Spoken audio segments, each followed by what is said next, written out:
on any given topic that you're interested in going up a mountain or going up or ascending a hill to, it requires revelation knowledge. It requires somebody teaching you how to get up there. And so when we look at our family, it was interesting. I had a lady come in for a new patient consultation the other day, and she had pain running down both her arms, and she had disc damage, and you took an x-ray, and there's normally supposed to be a curve of 42. It was a minus 17. And she was like 30. And she sat through the entire talk that we do on the second visit. We, of course, we give people the truth and knowledge to set them free. And she took it all in and she said, this is amazing. And then she said, let me just call my dad. And her dad wasn't there. So, of course, the dad is operating from a place of not knowing. It's a lack of knowledge. Or as we say, he's walking in darkness. And so she's taking advice from somebody who has no idea what we do. And then she said, well, he thinks I should potentially do surgery because that's what the doctor said. Could it be that he's completely wrong? When did your dad get a health and wellness degree? Oh, wow. And then she said, but the medical doctor, and I said, could it be that's the only way he knows? And no matter how smart somebody is on one topic, that doesn't make them smart on every topic. Amen.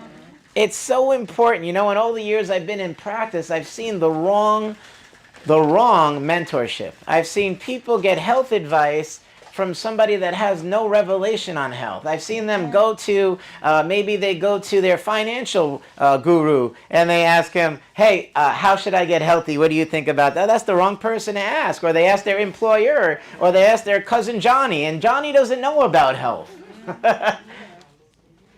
Or we ask a medical doctor, and we would think a medical doctor knows about health, but a medical doctor is not trained on health care. They're trained on sick care.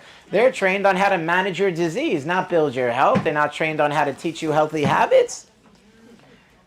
So here's the most important thing I want you to know, that the first step when you set a vision for what it is that you want in an area, you have to seek counsel from somebody who understands what it is to operate in that area.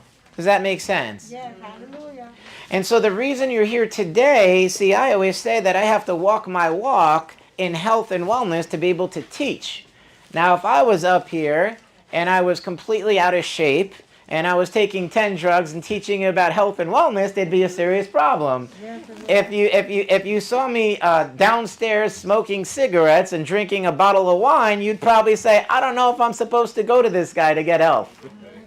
Right? So I have to be able to teach you by example on what it's like to walk in a walk when it comes to health.